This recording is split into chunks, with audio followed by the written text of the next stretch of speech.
Are you ready to podcast? Welcome to Nerdy Neighbors. I'm your co-host / host, Zack. I'm the other co-host / host, Vince. You know how we say that every week? Yeah, every week, and it never gets weird or awkward between us. It's always how we introduce each other to our friends. Yeah, exactly. Welcome to Nerdy Neighbors, folks, the podcast where me and Vince talk about stuff that interests us. Sometimes it's zeitgeisty, sometimes it's random. Blanket spoiler warning. Kill your darlings. Kill your darlings. We start every week with news. I'm light on my news. That's fun. I got some news. So Sonic got pushed back to 2020, Valentine's Day. So, you know. Speaking of our off-mic conversation. Yeah. Hashtag Jim Carrey's a piece of shit. Yeah, so for both single in 2020, we should go see Sonic. Are you with the internet on the, like, fix his eyes and... I don't care. The weird I wasn't mouth? a Sonic kid growing up, so I have no attachment to him. Right. Yeah, that must have skipped over you. I was with the internet on that. I wouldn't have signed a petition. Yeah. But, You? I reckon that's why it got pushed back. Yeah. I mean, there was also, like, the internet conspiracy of they wanted to build hype for the movie, so they released, like, a model that they weren't going to use anyway. Oh. In order to get people talking about it so that when they do eventually release I could subscribe model, to this internet conspiracy. Yeah, I'm down with that. That's one of the more fun ones that I like. It's Deadpool-esque. Remember the Deadpool Yeah. stuff? Like, that's I get it. Basic, yeah. It's the Deadpool model. Speaking of Deadpool, rumor is Deadpool might appear in Spidey 3. What? That's the Wait. That's the Spidey 3. Spidey 3. So if a Spidey 3 occurs, Spidey perhaps... 3 will occur. Okay. And rumor is, nothing official, it's just out in the universe right now, but Deadpool might appear, which I'd be down with. Because I've had the scene, like, ever since I saw it posted online, of the Avengers are just in Avengers Tower, and Deadpool is just in the background doing something, and then they turn, and they say, "Who are you?" And he says, "Oh shit." And he jumps out the window, and he says, "Catch me, Spidey." And then you hear a splat, and then you hear, "What the shit, Parker?" I think that's a really cool, very fun, very Deadpool-esque scene. If I could just add one note. Sure. He's in his regular costume, except no pants and hard boxers. Yeah, I dig that. Okay. I can get behind that theory. And his theater signature Crocs. Yeah, of course. It's not Deadpool if he's not wearing Crocs. Variety released some photos for episode 9. Yeah. Yeah. And they show the Knights of Ren. Yeah. Which underwent a bit of a costume change.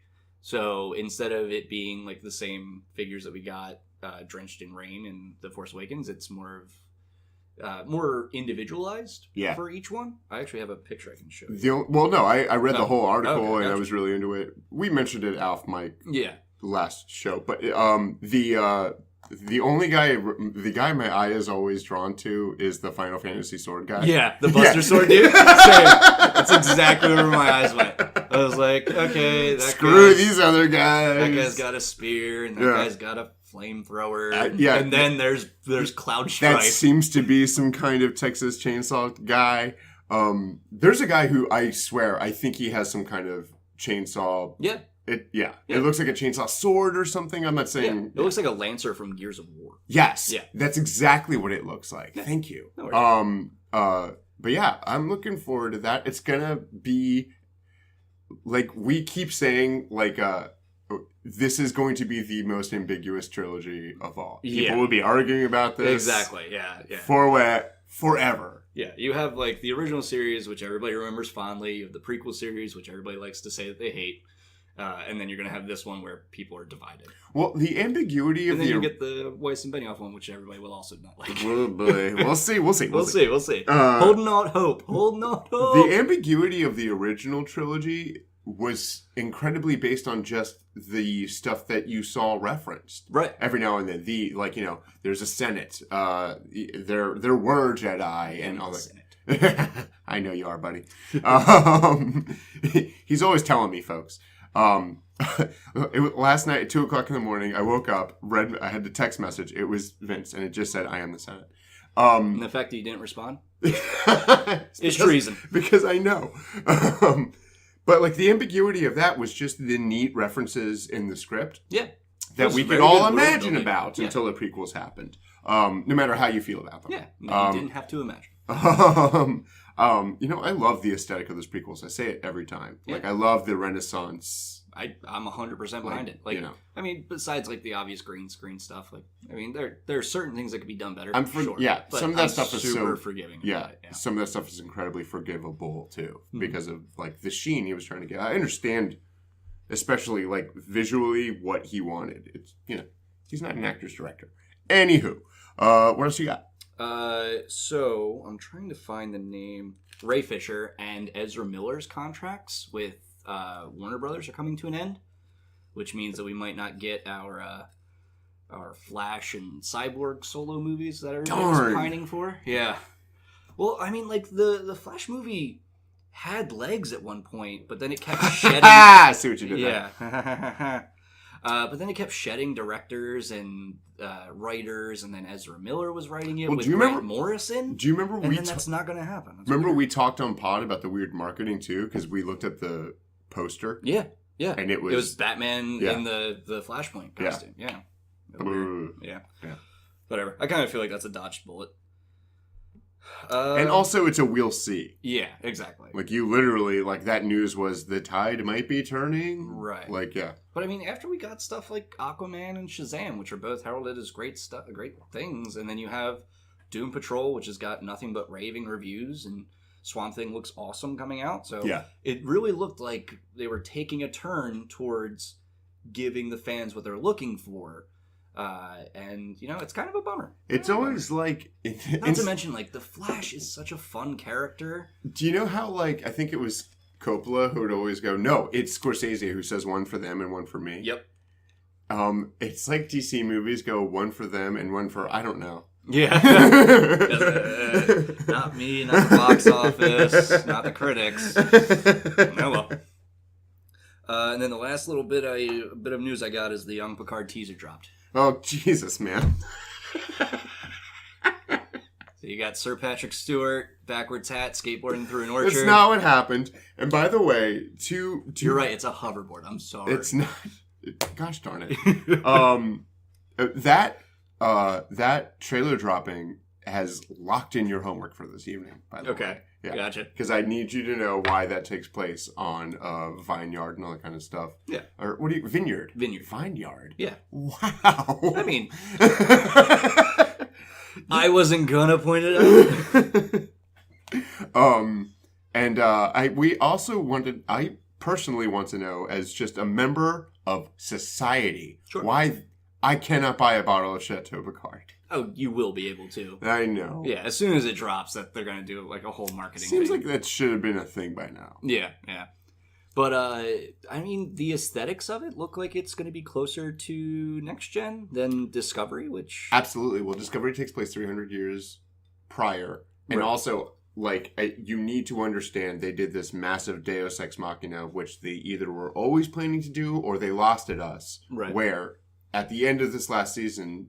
It was decided that our reach has exceeded our limits. Right. We need to ratchet back our technological expansion. We need to ratchet back the way we're exploring. We need to ratchet back our rules. Right. And also, we cannot acknowledge that a ship like Discovery or anyone on it ever existed.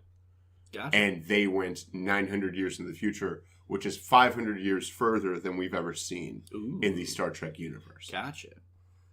So, that being said... yeah, the aesthetic will not be Discovery-esque. Yeah. And he's producing it, so...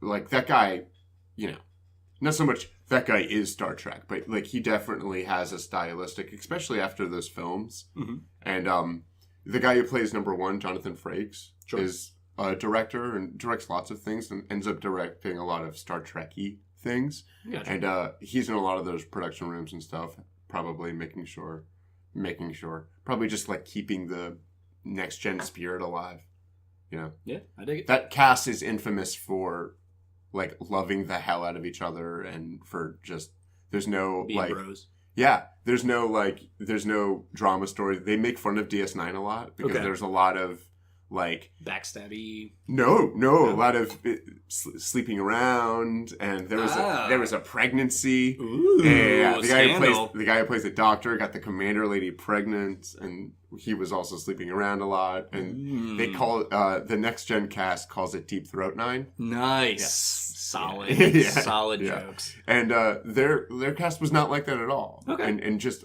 like a family, blah blah exactly. blah, like professionals and friends. Yeah, so the point of me saying that is like when elements of that cast get in a room together, I think they're a group of people who are used to working together, and especially in this specific like corner of the world, like they have a voice, and everyone's kind of on the same pace, you know? Yeah.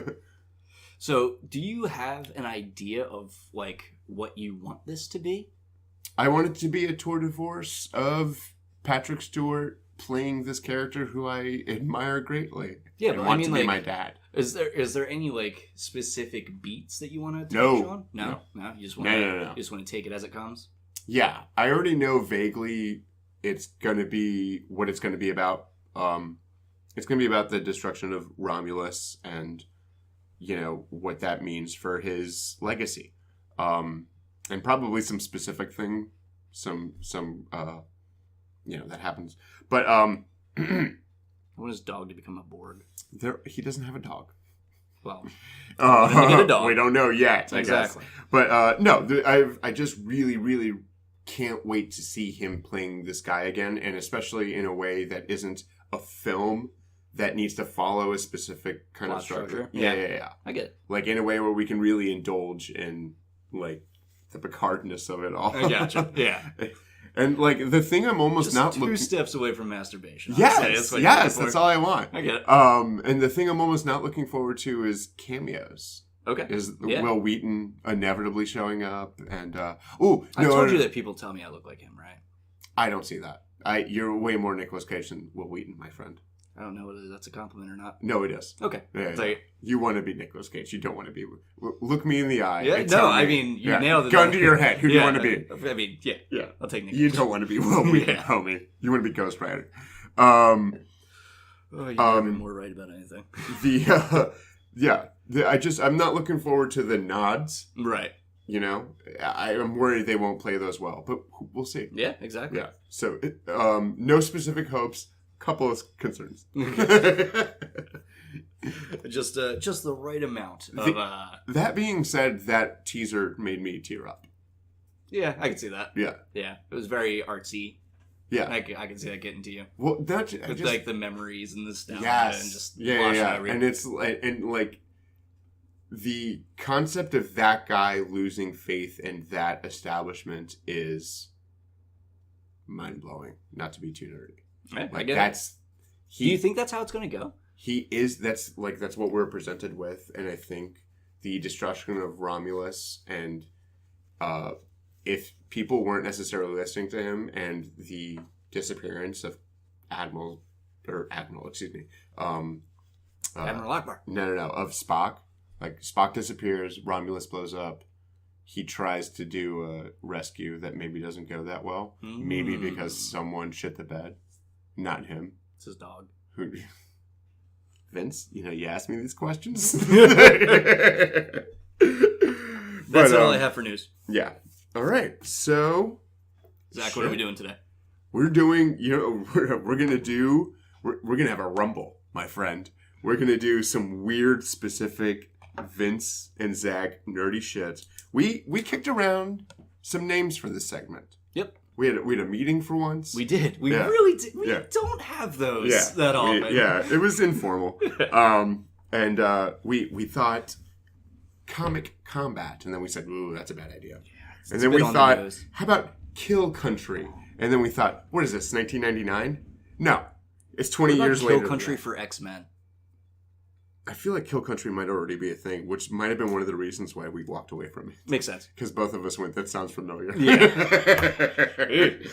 So what we came up with tonight's segment is Vince is going to give us some fanfare.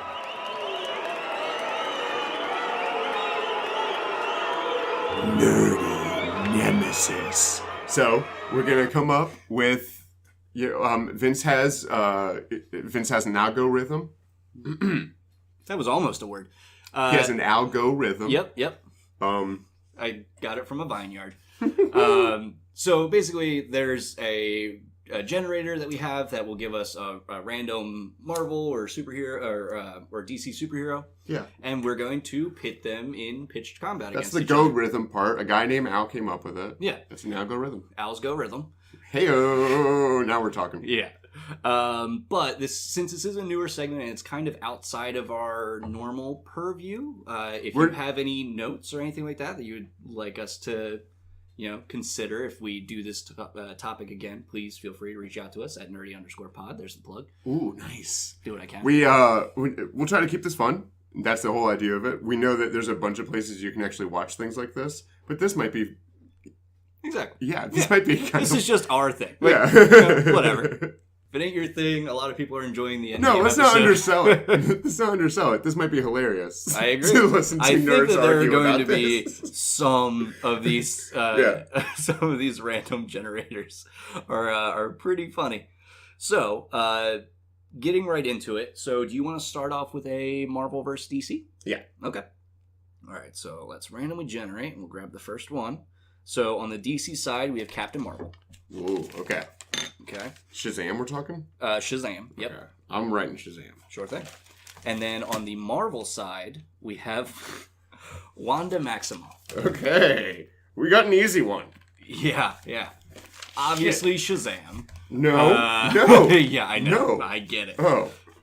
Okay, there we go. So, Shazam versus Scarlet Witch. Yes. That's insane because they're both magic. It is. And they're both weird magic. How much do you know about Shazam? Because that's a real blank spot for me. I know a thing or two. Nothing too major. I'm pretty good with Scarlet Witch. Okay. All right. So why don't we set up the parameters of this? Like location and what's... Okay. Couldn't agree more. So what are we thinking?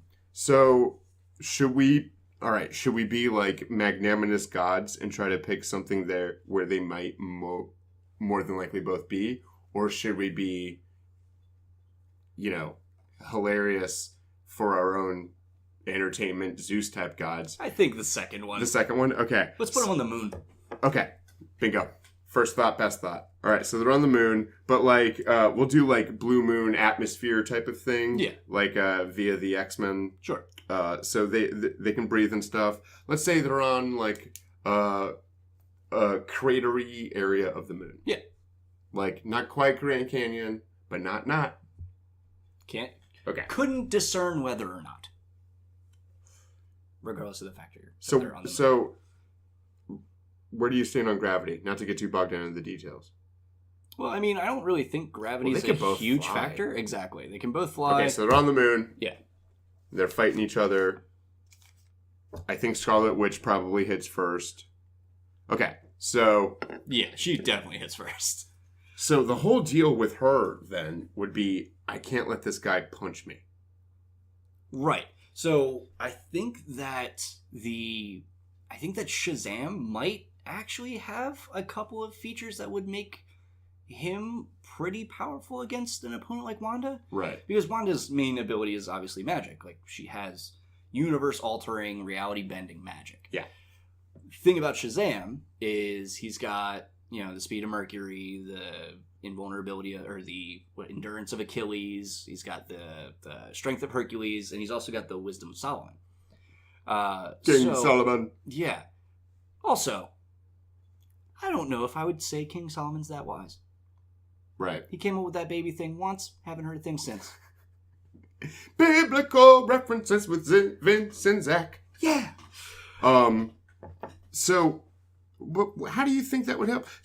To me, a reality bending... I'm not just hung up on the House of M at all. Like, someone who can bend reality, like, you're bound. Well, you're bound, especially if you're a guy who's fast and can punch real hard. Well, so here's the thing. Her powers also tie into her emotional state, correct? Yeah. Right? So, they obviously have to see each other as a threat. That's the only way this works. Yeah.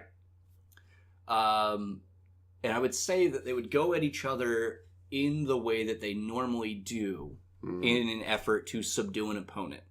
So, like, if this was the Punisher, he would be going for a kill. If this was Logan, he'd be going for a kill. If this was Batman, he'd be going to subdue. But, yeah, this is Billy Batson and... Right. Yeah. So the thing about Shazam is he doesn't often kill people because he's a child and he doesn't want the finality of it all. Yeah. Whereas Wanda can wipe out of existence like millions upon millions of people. Yeah, but she could also bring you back. So that's what's weird about Wanda and her headspace is like what is real. Right. If I can, all right. Well, I didn't help by saying that.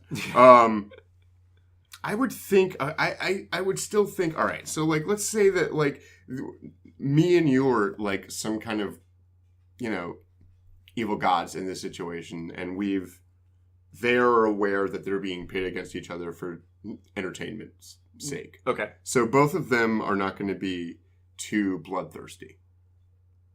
Okay, well, I don't know if I would think of it in that sense. In order to get, like, the best one-on-one fight, because if we do that and we have, like, Superman's teaming up with Captain America, it's not going to be that they fight each other. They're just going to try and fight us. Well, they can't. I know. So I think a better way to go about it is they see each other as a threat and they want to subdue each other in the fastest way possible. Okay, fine. I don't think we should factor into it besides picking out where they're fighting. Yeah, that's fine. But come up with cool nicknames. I do think that Scarlet Witch would end up taking it. Yeah, I really do. And I think the biggest thing is that, like, I think she has more of the killer. How would it happen, though? Like, how long would that fight take?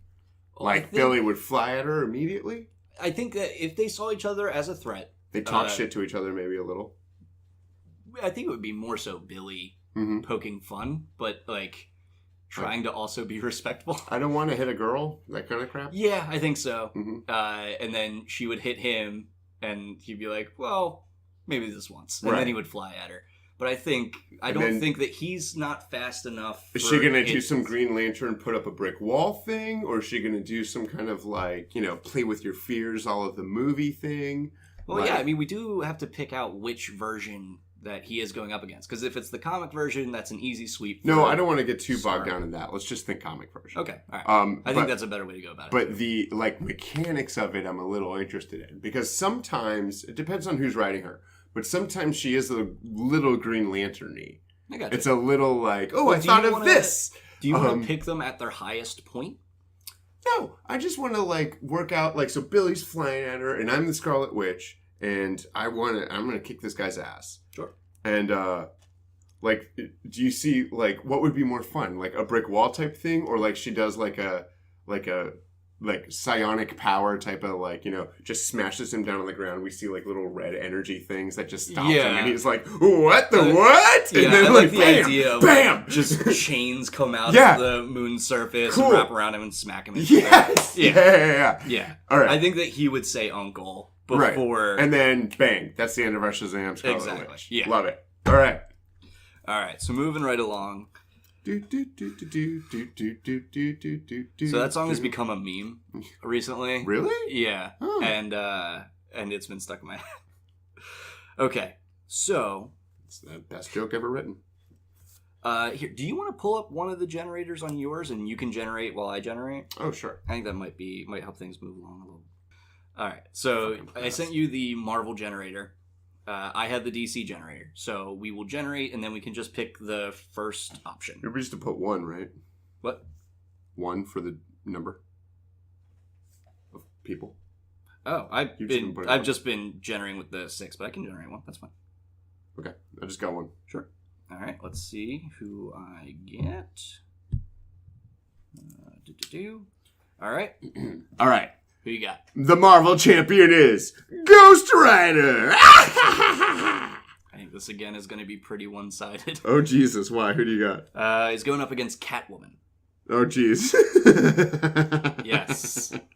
All right. Well, don't count her out. All right. Hey, so I know better than to do that. Let's put this on the streets of Gotham. Okay. Let's give her a home field advantage. I can 100% get behind that. Dig in it. These are two people who I don't think we need to think too hard why they would fight. Yeah. She's a thief. Yeah, and he is the spirit of vengeance. Yeah. All right, so Streets of Gotham, Ghost Rider v. Catwoman. So let's say, is it the same thing? Should we do the same thing with Shazam and Scarlet, where they have to fight each other, or like, could it be that he's already maybe he notices her and starts chasing her because he gets a sense of her? Yeah, I mean, like Soul or whatever. As long as they're both aware of the other one and they see them as a threat or something like that. So, because in my head, what I'm already picturing, is Ghost Rider's chasing her. He notices her or something like that. She's leaving the art museum. She's got a full satchel. I love it. Yeah. And like, doesn't take her long to cue in on the fact that there's this guy who has a flaming skull head on a flaming motorcycle. Who might be tailing her. Yeah. Not the most subtle of vehicles. Yeah. So once she gets a beat on him, like, I imagine she can like do some kind of like disappear type thing, and he loses track of her for a second, and he's driving his bike, and then he fucking runs into like some kind of line or something like that. Sure. That's viable, right? Yeah. And boom, falls off his bike. Yeah. She sets up like a tripwire. Yeah. Or something. And then like she jumps into the street. Yeah, I can see that. I also square off. Does he have a gun? He doesn't. He has that chain. He has the chain. Yeah, that's his most famous one. I think he did have a gun in the movie. But I think the chains are... I think Johnny Blaze had a gun, and that's what... Like, when he was just Johnny Blaze and not... He would, like, channel his Ghost Rider thing. Yeah. This, like, double-barrel gun. Yeah. Anyways. So whatever. 90s Ghost Rider. No guns in this fight. No. Chain and whips, which I love it. Me. Yes. Yeah. I don't see this going well for Catwoman, honestly. Really? Yeah, I think her agility will keep her... Would it be cheating if we said, like, she, like, would it be cheating if we said it was, like, a standoff-ish? Where, like, she gets away? I don't think that she would, though. I honestly don't think that the tripwire would necessarily work. It would get him off the bike. The way I see it is Catwoman is swinging through the streets of Gotham using her whip outside of the art museum. She notices Johnny Blaze behind her. She tries to like duck away and like get on top of a rooftop because how much safer can you get? Right. And he just drives his motorcycle up the side of the building. Right. And actually, like a tripwire, what does she have that he wouldn't be able to burn through or something? Exactly. Like he has the fires and crap coursing through him. I think we got to give this one to Nick Cage. All right. Thanks, Dad. Nick Cage, you got this one. All right. Okay. Generating again. All right, ready? Yep. I got the Marvel champion is Ben Grimm, the Thing. It's clobbering time. Okay, this might actually be an interesting fight because your DC champion is Scarecrow. How is this going to be? Okay. This is going to be another. We have this feels slightly one-sided. Yeah. Turns out Marvel heroes are a bit more powerful than DC when you get outside of like the Justice League. Well, when you one-on-one them. Okay, so I don't even know how interesting this is. So, like, obviously the Scarecrow. So where do we put them? I kind of want to put them in a boxing ring. I feel like that kind of sets the Scarecrow up for failure. He is a doctor. So I think it's more likely that the Thing, whilst on patrol, happens upon Scarecrow doing a crime. He goes by some chemical manufacturing plant. Fine. Or he's in some parking garage. But yeah, so I think some sort of chemical factory. I think the Thing would interrupt the theft of a chemical. Okay, fine. Because I think that gives Scarecrow more flexibility in order to hide and evade, which is going to be the only way he's going to win this fight. Okay. Basically, the way I see it is if the Thing gets hit with the fear toxin, it's over. That's not the way I see it, because Ben Grimm has an indomitable will. Not unlike the Batman. Ben Grimm has had to put up... Dude, he's like... Still him, even though he's this orange rock monster. I defy you to try to have that kind of strength of self. Even though, like, he struggles with it, absolutely. But he's still himself. Like, I think, like, especially that movie, that crappy, boring movie, did the most realistic interpretation of what would happen to an actual person if they turned into a rock beast. Which is not that they would keep being a cigar-smoking, fun-loving... guy, they'd be a bit more introverted. Clobbering time saying fella. But, like, no, the thing about Ben Grimm is that he's Ben effing Grimm. Yeah, but I don't know. I feel like I feel like Ben Grimm is afraid of a lot of things. He's afraid of not being accepted. He's afraid of his friends turning on him. He's afraid of never finding love. I think that all of those things I don't know that combined, those things drive him as much as his sense of self. I necessarily don't think that it has to drive him. If this is taking place in a chemical factory, which we have. A lot of the reason Scarecrow works against Batman is that fear drives a lot of what Bruce does. Fear of losing something. Fear of... Yeah, but of the two, Batman and the Thing, Batman has an indomitable will. Mm-hmm. Stop it. There's no way I'm not saying I don't know how you can measure these things, but I don't think that Ben Grimm's will is as susceptible to the Scarecrow's fear gas as you're giving it. I think there's a part of him that is not reachable. And that's what makes him Ben Grimm. Yeah.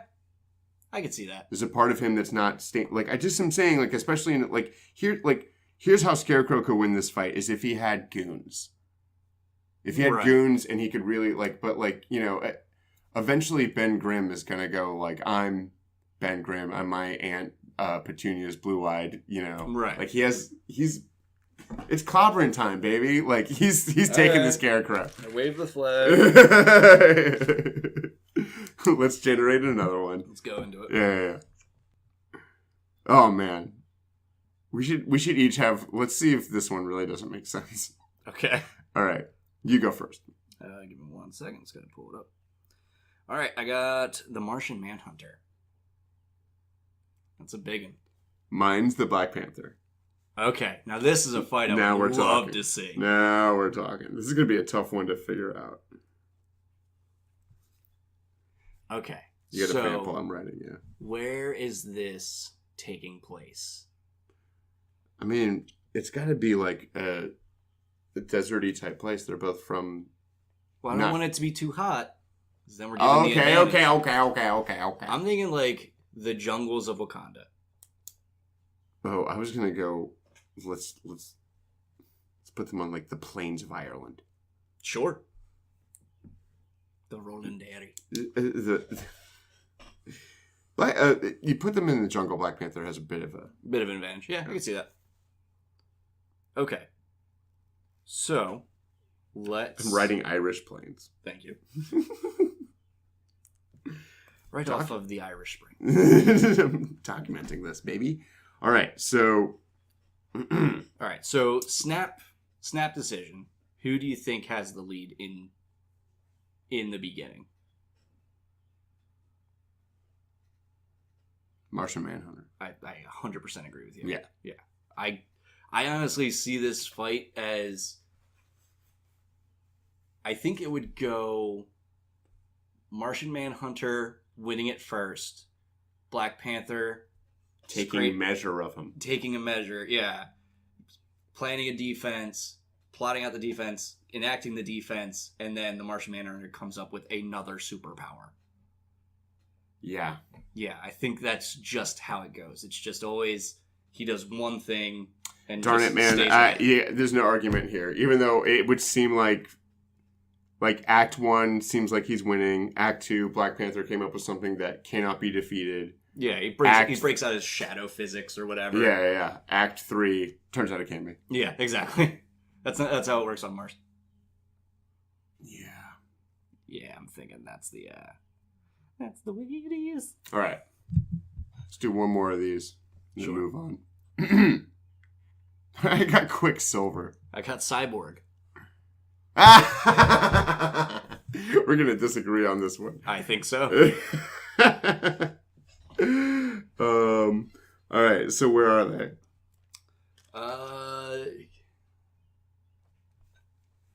Would a football field be too on the nose? I'm fine with it. I'm so fine with it. And here's why. Because my man Quicksilver's going to fuck your boy up.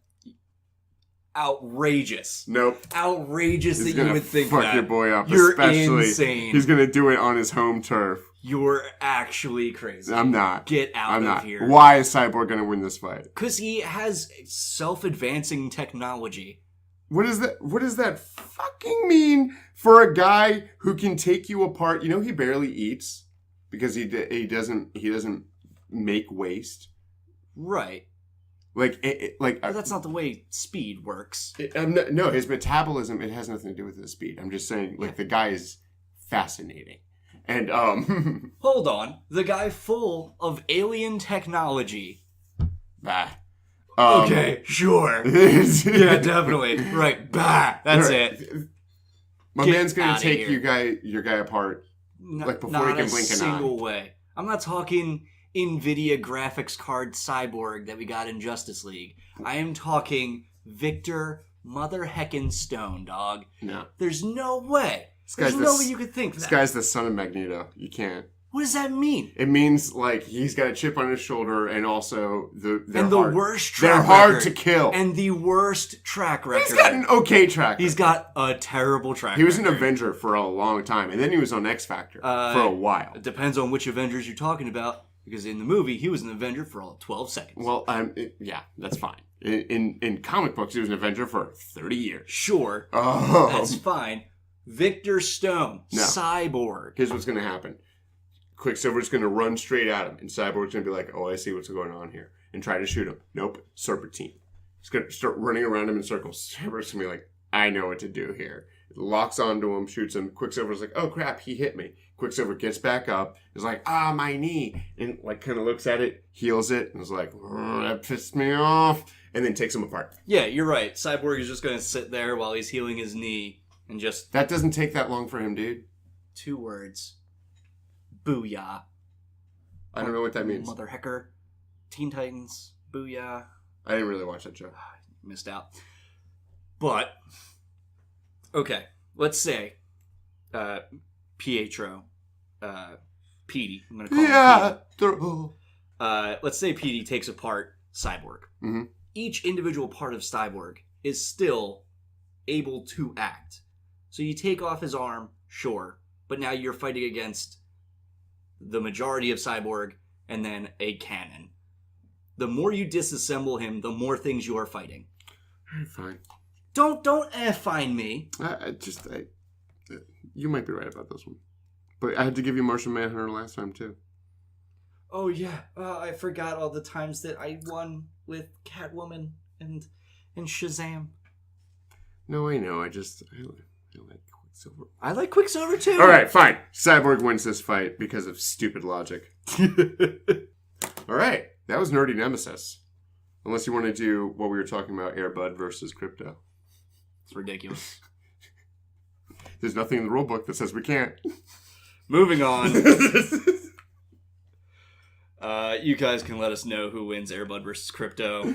Yeah, and let us know if you think Quicksilver or Black Panther or anyone we thought lost would have actually won. Again. Yeah, when I post the episode, I'll post the where everybody ended up. Like I'll send you those. Who fought where and who won.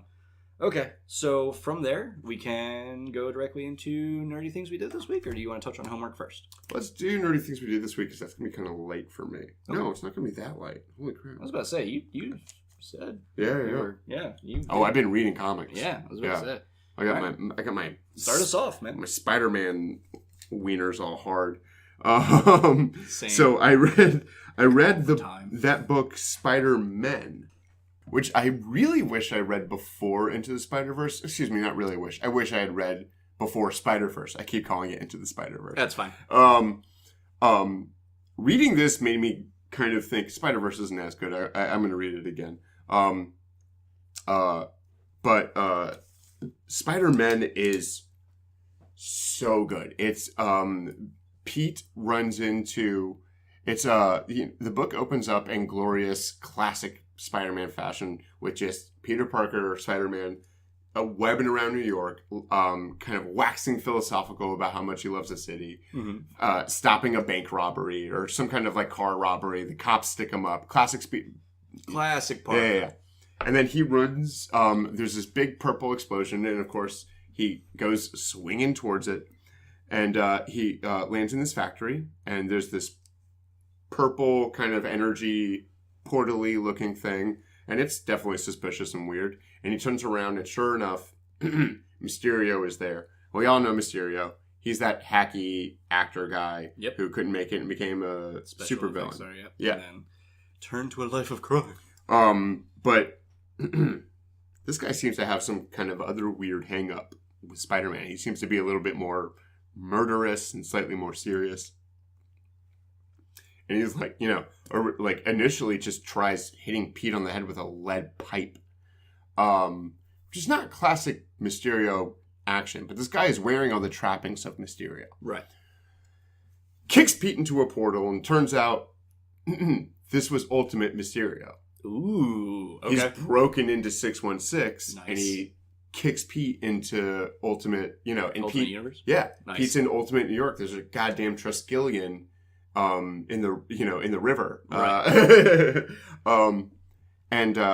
And I've set the table quite a bit. That was like the and then just Pete is thrown into an Ultimate Universe where Peter Parker died a hero. He's an urban legend at this point. People wear necklaces and all that kind of stuff. Yep. People keep saying, "Hey man, it's not cool that you're dressed up like Peter Parker," which is really freaky if you're 616 Peter Parker. It's also a callback to when Miles took over as Spider-Man and he was wearing the spider costume. People were just like, yeah, it's not in good taste. Yeah. But it was such a good, I've read the epilogue to The Death of Spider-Man, and this was so much more touching because this specter of Peter Parker that is slightly omnipresent anytime you're reading an Ultimate book actually is present in this book to kind of give his blessing on, not just Miles, but sort of this universe. Mm-hmm. He meets Ultimate May and Ultimate Gwen, and one of my favorite moments is not just meeting Ultimate Nick Fury, but way later when everyone's really, especially Miles and Gwen, are wrapping their heads around alternate universes and alternate versions of themselves. Right. Yeah. Miles is did you meet an Ultimate Nick Fury, or is there a regular Nick Fury? And Nick Fury's in the room, and he's like, yeah. And Nick Fury's like, is he different than me? And Spider-Man's like, he's white. Yeah. And Ultimate Nick Fury smiles and goes, too bad for him. That's wonderful. But Ultimate Aunt May and 616 Peter Parker meeting up was crushing for me because I loved the Ultimate book, and that Aunt May really was a flushed out, very real character to me. Yeah. And to see her, get her boy back. 616 Aunt May is such a kind of caricature. Yeah. Of matriarch. Right. And they try. They do their best. It's just they have a bunch of history weighing them down. It's not their fault. Yeah, exactly. It's why Ultimate was such a breath of fresh air in a lot of ways. Not just Spider-Man, but all those books. I want you to hold on to that thought. Okay. Crap. The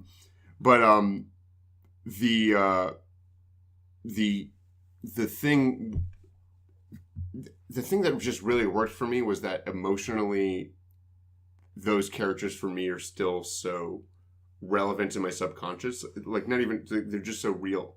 So it really resonated with me what that could mean for them emotionally, and how Peter apologizing for showing up and saying, I really shouldn't have done this to you, arriving, was one of the things that made Gwen and May realize that this might actually be Peter, because that's how Peter would react. Exactly. He would feel guilty and responsible immediately. I'm sorry that I put this on you. And that lands for me, that kind of nod to the truth of what makes this character different than Captain America or Wolverine or whatever. Yeah. It's the thing the criticism I have for DC big guys is I don't see the difference other than the trappings. So it was a really good book. It ends with, of course, they fight Mysterio and Pete, dubs him okay Spider-Man. He goes through the portal. And so he looks up Miles Morales. It ends with like a big kind of like, he's like, I should look up a Miles Morales in 616. And he types it into Google. And the last panel is Peter like wide-eyed being like, what? So I don't know. What happens? I don't know. You know? Yeah, I'm not up on that. The hell, man. Sorry, man. My spider knowledge goes only so far. So I read a really good Spider-Man book this week. Gotcha. And I think I read something else. What'd you do? Let's see. So there's a show on Netflix called Slasher, which is right up my alley. It's a TV show that is a horror movie, essentially. Okay. It's broken down into different seasons, and each season is like their own individual story. Right now I'm working my way through season 2. It's fun. It's a jaunty romp. I bet you it's not. Yeah. Whatever. I also watched an episode of Supernatural. Why? I mean, hold on. I love Supernatural. I like Supernatural too. That why didn't come out the right way. Why an episode of Supernatural did something hit you one day? Like, I want to watch this.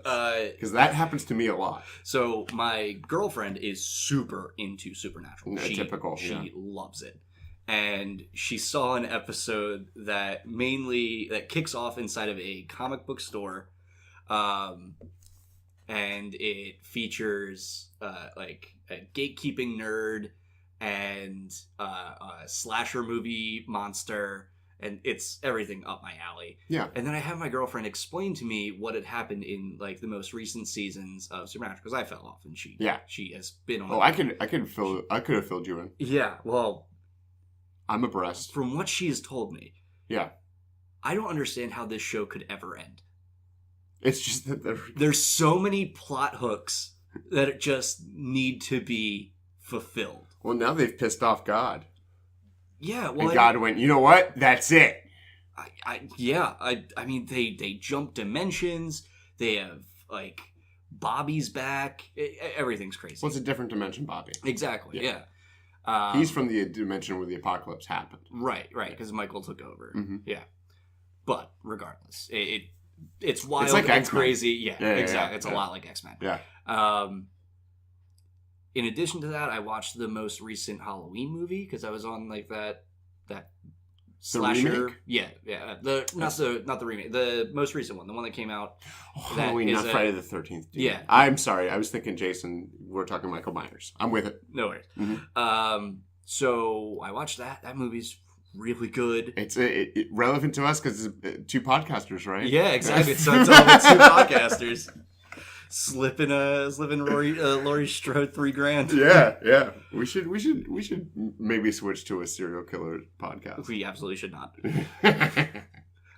In addition to that, I've been trying to watch, so it originally started off that I wanted to watch all of One Piece, which is a pirate anime. Yeah, I know. And I got to a point where I was watching a lot of filler, so I figured, you know what, let's try and change it up a bit. And now I am reading through all of One Piece. Attaboy. Yeah. That's probably the way to experience it. It is. It's so fun. And every chapter is like a small story as part of a grander narrative. And it's really fun.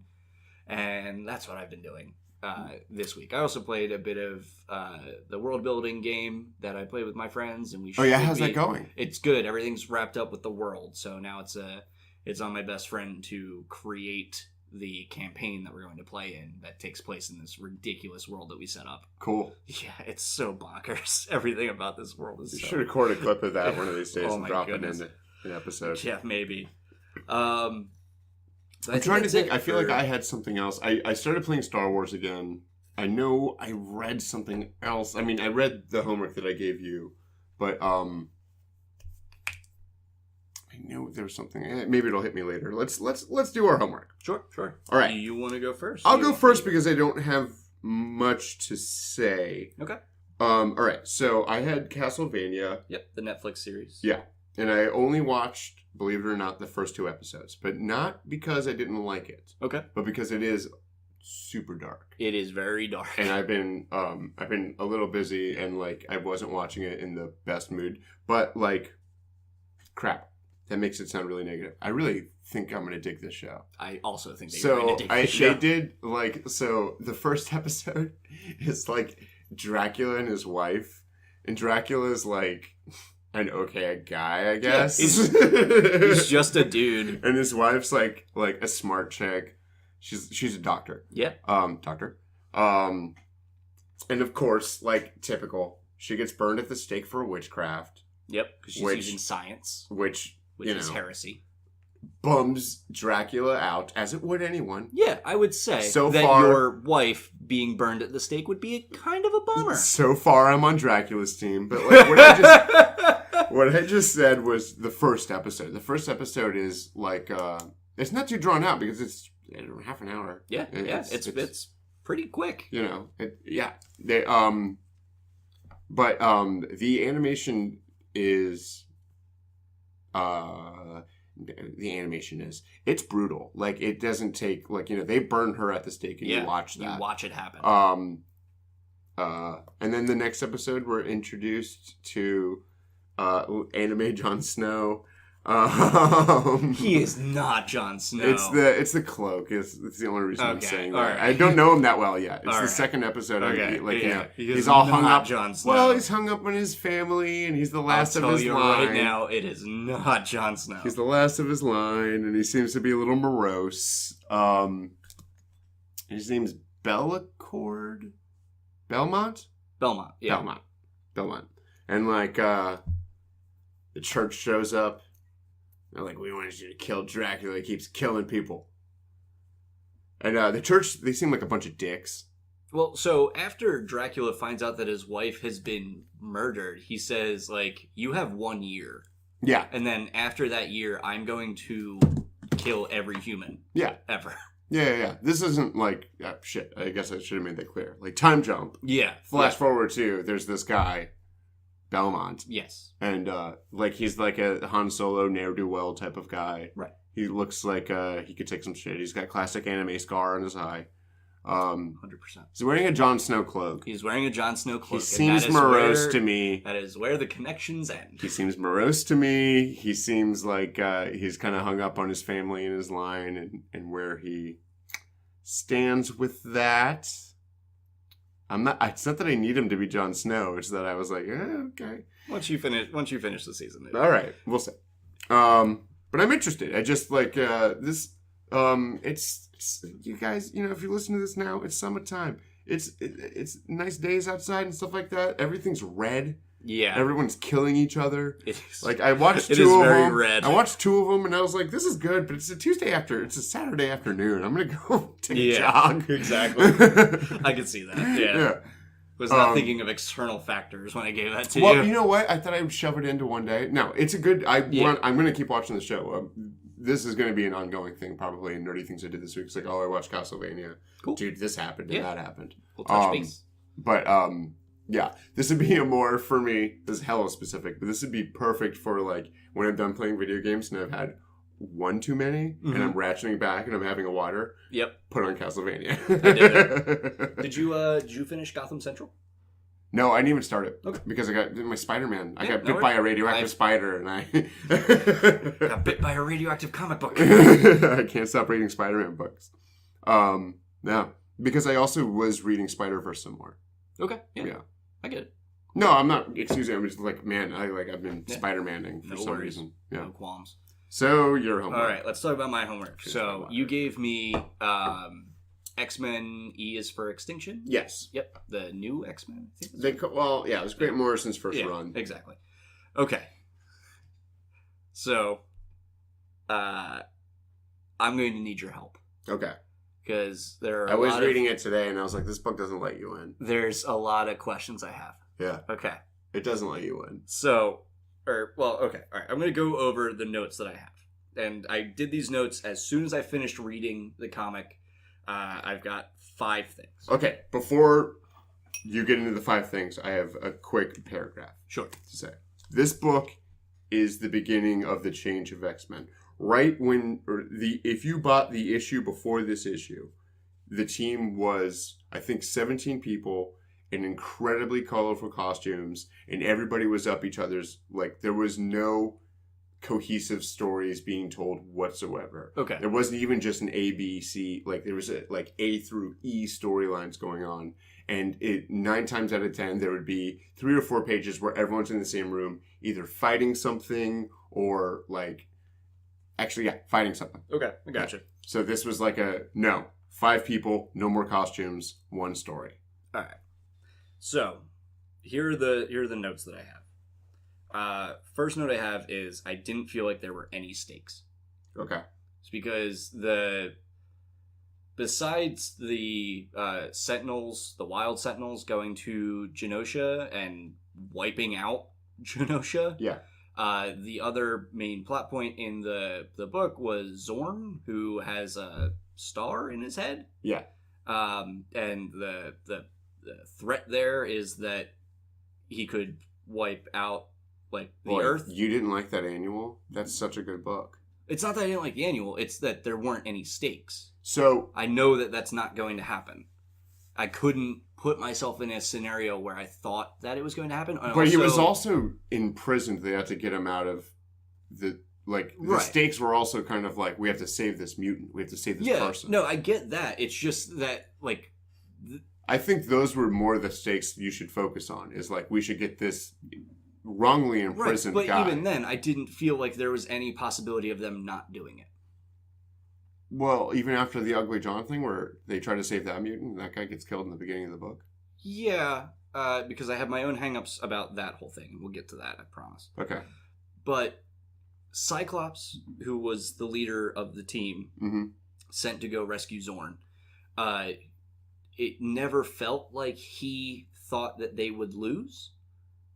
Well, right now he's in a really weird place because he's really disconnected from his feelings and stuff. Right. Because he's this. Was it Apocalypse? Yeah. Yeah. So he's this Keanu Reeves type character right now. It's why he and Jean are having problems. Right. Like, he's completely like, so, you know, that joke you're always making of like, it's not X-Men if Cyclops isn't sad. Right now it's not X-Men because Cyclops isn't anything. Yeah. He's this automaton. Yeah. He's just going through the motions. I definitely feel that. But like, I don't know. There was a weird here's the thing. Where he wasn't acting like the world was I'm going to end. I'm not going to make you keep reading the book. And I mean, might be the dumbest thing to say, but it's like, what you read was the first story arc of this massive serialized thing. Like, the Cassandra Nova thing is like chess, it's not checkers. Right. And it happens over a year. So like, what you're watching are the first moves of, like, you know, the reason you're not feeling stakes necessarily is because they aren't really being set up yet. This is all friffera. This is all Monster of the Week stuff that we X-Men readers are used to. Okay. So we're not noticing these other little things that are happening that are going to culminate. Okay. Well, I'm glad that you brought her up. Okay. Because what happened to Cassandra Nova? Mm-hmm. So Cassandra Nova Xavier, right? So it's revealed that she's taken over Xavier's body. Yeah. And she makes Beast wipe himself with his diploma. Yeah, she completely de-evolves him. Right. But then later on in the story, he isn't devolved because he's a part of the team to go rescue Zorn? No, because that's an annual. That's out of continuity. Yeah, okay. Yeah. All right. That kind of threw me off because I was like, well, why has that happens in the middle, kind of. Okay. Yeah. Wait.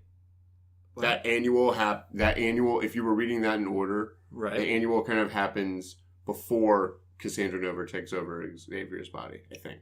Okay. I mean, then that's a really weird layout for it. Then that I don't know why they would have it take place after in the book. It makes sense to have that either not be in there at all and be a separate. Well, because that's the introduction of Zorn, who plays a key role, I'm assuming. Later on with what Grant Morrison's doing. Right, but again, like, if you wanted to keep it in the book, that should have came before the Cassandra Nova story that we got. Well, no, it happens in the middle. It's just that happens in Hong Kong, and the Cassandra Nova thing happens towards the end of the book, right? Where she switches brains with him? No. That happens before all the Zorn stuff. She hadn't finished it. Yeah. So, like, as somebody coming into this who has nothing to go off. That's how you should with this, because everything that happened before. Right, but that's fine. But that's bad storytelling because there's no indicator that this happened earlier, unless I missed it, which is possible. But like if there was a panel that said, "Hey, 1 year prior" or something No, like that, then I might be misrepresenting it then. But like I don't know, like so here's the story. Here's the timeline that I have. Right. Right. So as of this story, Cassandra Nova sends wild sentinels. Let me do my thing. Okay. Sends wild sentinels to go blow up Genosha. Which is a huge deal. Yes, I agree. Okay. Massive deal. Yeah. They have to deal. They have to deal with that. Then, yada yada yada. Charles Xavier or Cassandra Nova gets captured by Logan Cyclops. They bring her into the X Mansion. She attempts to get into Cerebra, which is a updated version of Cerebro. Yeah. And Charles Xavier kills her. Or no, They Emma Frost kills her. Yeah. Right? Yeah. And then after that, it's revealed that Cassandra Nova has taken over Charles Xavier's body and that she de-evolves Beast. But then the plot point that comes after that is the annual where... and Beast is with them in Hong Kong? I believe so. Well, then it must be out of order because the annuals come out the same months as the... Like, if you get regular X-Men, it also... An annual will come out that month because annuals only come out once a year. Right. And Grant Morrison might have been... And now I'm looking through it because now I want to see if I can put this in better context for you. Yeah, I mean, if Beast wasn't there, then sure. But again, also, if that's happening after the fact, why wouldn't... What happened to Beak?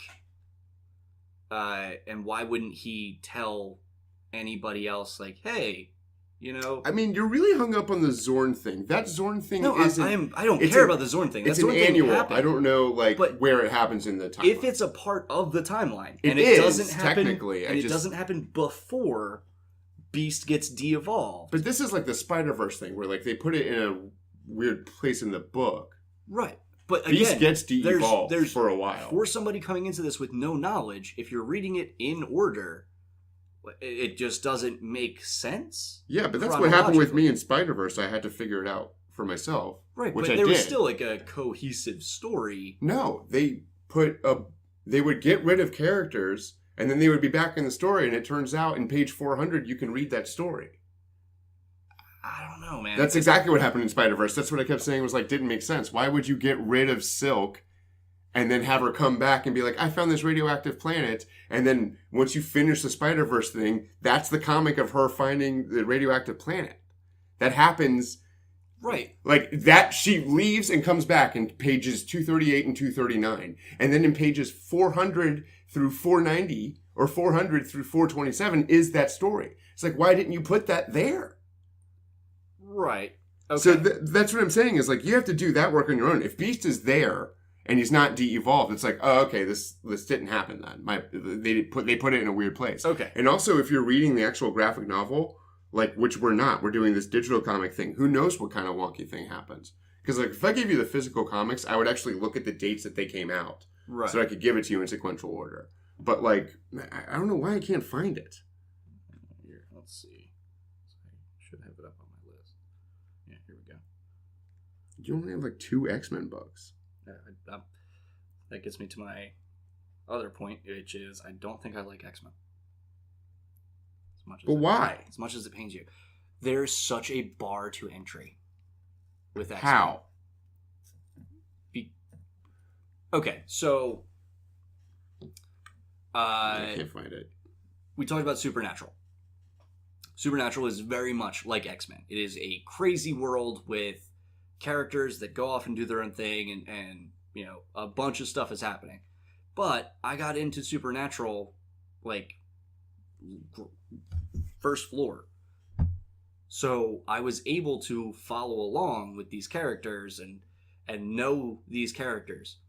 I have no idea what's going on in X-Men. I don't know. And I feel like in order to get a handle on it, you have to read the previous book. But that previous book you wouldn't understand if you didn't read, you know, these two different titles. That's the reason I gave this to you is that this is the change in tide. Like there's no like this stands on its own. And I mean like the only Jean comes and fix Beast, doesn't she? Does she? I think you might have missed it. Well, I mean, if Jean fixes... No, Cassandra fixed Beast. Yeah, then the annual.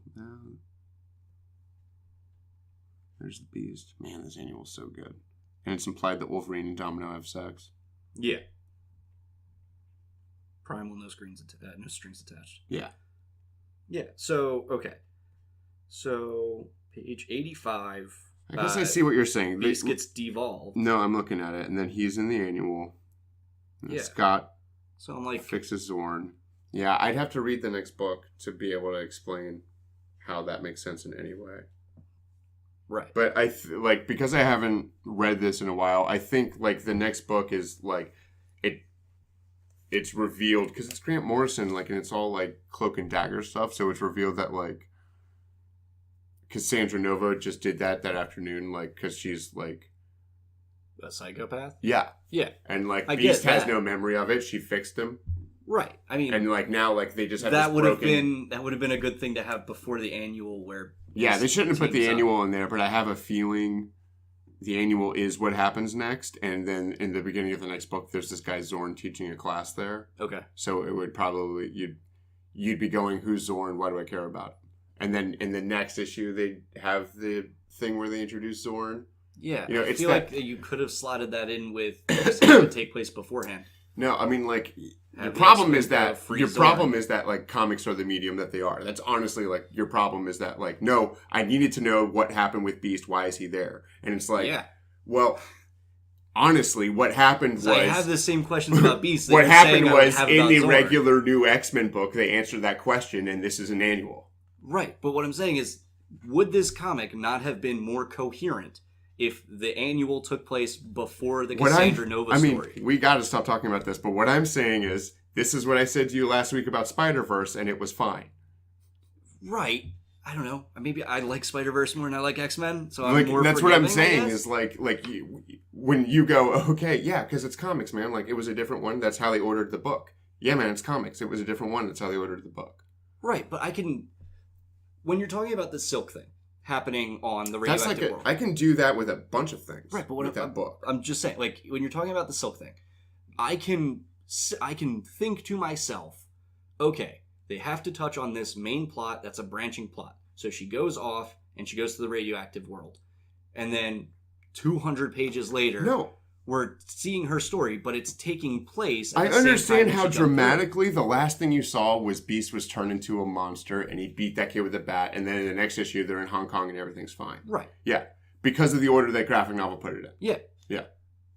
Right. So like that's... I think we're agreeing. No, we're not, because you were hung up on it and not forgiving about it, whereas I could do that with Spider-Verse. Well, no, I could go, no, it's comics, I could see what happened. I wish they had ordered this differently. Yeah. But you're saying, like, dude, I don't get the stakes, and especially, like, I'm a little bit hung up on, like... the stakes has nothing to do with the layout of it. The stakes is Zorn's going to destroy the world, but no, he's not. Well, I mean, I'm really into themes. Like, the theme of that book especially is that, you know, prejudice doesn't go away, it evolves, and sometimes it changes and becomes... I more dug that part No, of it. I don't think that flew over your head. I'm just saying, like, that's the thing with X-Men.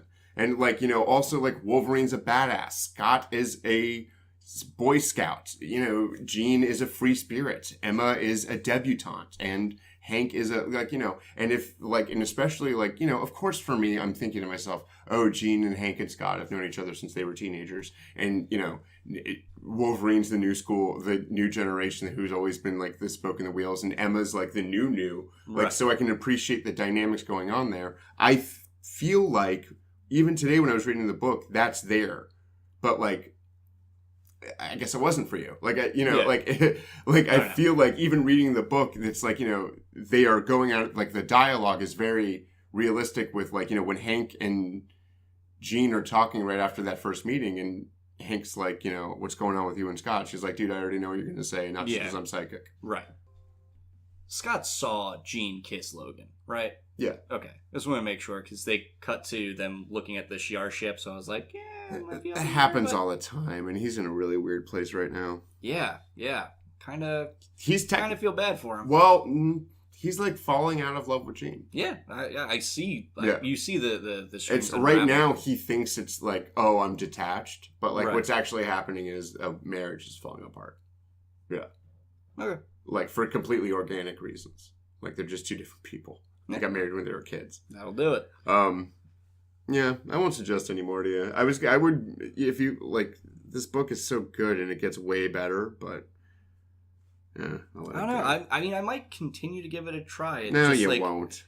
Hey man, you don't know. I'm downloading the other one now. But yeah, I don't know, man. There were a lot of things about it I couldn't grasp. I don't know. Maybe it was too heady for me. It's like.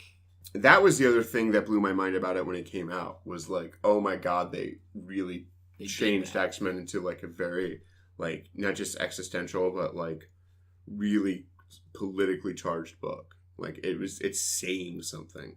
Yeah. Because Grant Morrison always has a point of view, and it's not always, it doesn't always let you in. But it's what I like about it. It's always this hard line point of view. He's stating something. Right. That's okay. I downloaded the other one. If you read it, that'd be great. I'm not gonna make you your homework though, because it just didn't sound like you enjoyed it at all. Well, speaking of homework, you said my homework was locked in. Oh yeah. So what you got I might change that now. Because I was gonna make you watch the episode of Star Trek where Picard goes home. Okay. Where he goes back to France. I think it's season 4, episode 3. Let me look that up real quick. Sure. What would yours be for me? I have a comic that I think you'll like. I don't know. It's a comic that it feels like just two guys were playing Dungeons and Dragons, and we're just like, it would make. Well, it'd be really cool. Let's just turn this into a comic book.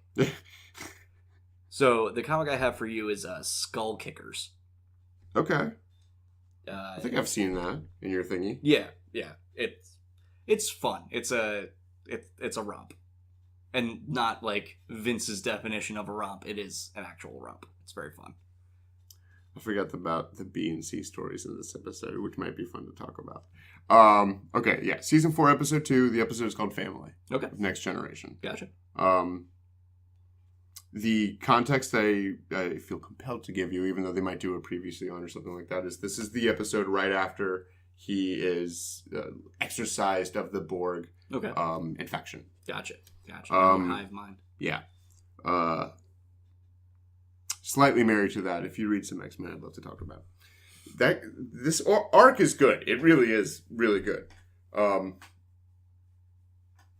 does get more complicated though. All right. I think that does it for this episode, Zach. It does, right? I think so. Oh no, couple of quick announcements. Sure. Well, maybe just one. Starting next week, we're going to iron it out. We talked about this quickly in the meeting, and I talked to the other parties involved. We're going to have another new segment where weekly we're going to touch base with my friend Milk. He's a guy, he owns a comic book shop. He's going to make weekly recommendations to us. And maybe even like from time to time we'll bounce around what Vince and I are talking about and get his take on it. And we're going to call it Milkman's Way. No, I don't like that at all. No? What were you thinking? I'm thinking join us on this installment of Skim Milk. Oh God, he's not that thin. All right. Well, anyway, that's the announcement. We'll think of a new title. Look forward to that next week. We're gonna have no one cries over spilled milk. Yeah, no, absolutely not. It's just shaking his head. So, well, in this show, like we do every week, Vince and I are gonna get up and bare knuckle brawl. You'll hear the ding.